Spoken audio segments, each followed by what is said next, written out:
now we move to your questions, as written by you.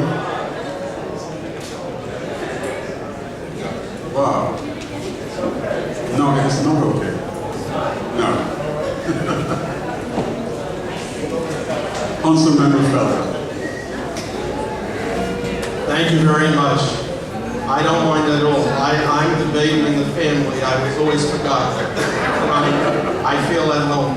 But let me first ask, Dr. Stewart has mentioned in great detail some of the initiatives that he's been involved in for immigrants. If you can please elaborate what you're going to do in Albany to actually help immigrants in this community.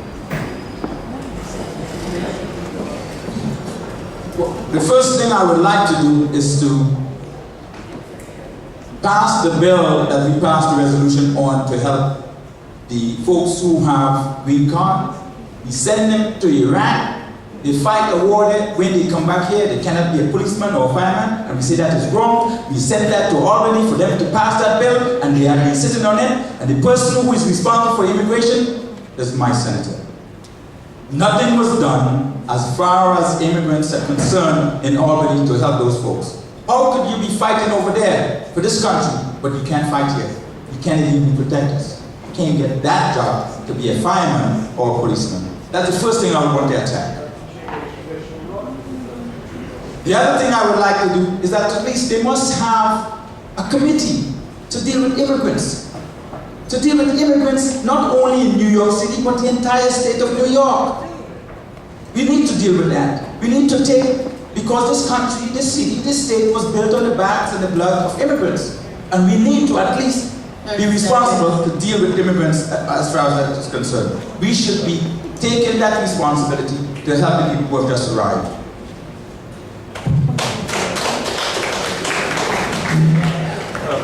My question for Senator Parker, despite all your accomplishments, and I'm surprised that there is actually anyone else in the Senate. It sounds like you accomplished everything on your own. I've been working hard.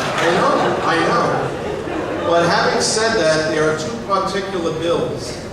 Senate Bill 6019, which talked about strengthening Mayor's Law, and Senate Bill 5355, which would have toughened the sentencing for child abusers. You voted no on both of those bills. I'm a bit baffled as to how anyone could vote no on those bills. Thank you very much, Councilman, for answering that question. And yes, I have done a lot in Albany, and I've done it with the work of my colleagues. And one of the hallmarks of being a good legislator is the fact that in my house, you need 32 votes to get something done. They've elected me the whip, because as the whip, your job is to line votes up and make sure that things get accomplished. And so I've been proud to have that distinction along with my colleague, Assemblyman Nick Perry, who's also the whip in the other house, in the People's House, in the State Assembly. The majority whip, sorry. And so, as we talk about these two bills, this really goes along with a philosophy that I have. I do not simply raise penalties on crimes just to raise them. As you know, by and large, we have a racist criminal justice system that in fact convicts particularly African-American men at a higher rate. Most of the time these bills are just opportunities not to solve crime, but to raise penalties so that you can feed the prison industrial complex. I have been in opposition to the prison industrial complex. I voted against the budget bill that had these prisons in it that are empty upstate that we're still funding. I will continue to vote against bills that simply raise, if you want to stop child abuse and some of the other things, you have to, in fact, put the social programs in place. We need to, in fact, deal with families and figure out where's the money to help families and uplift our communities.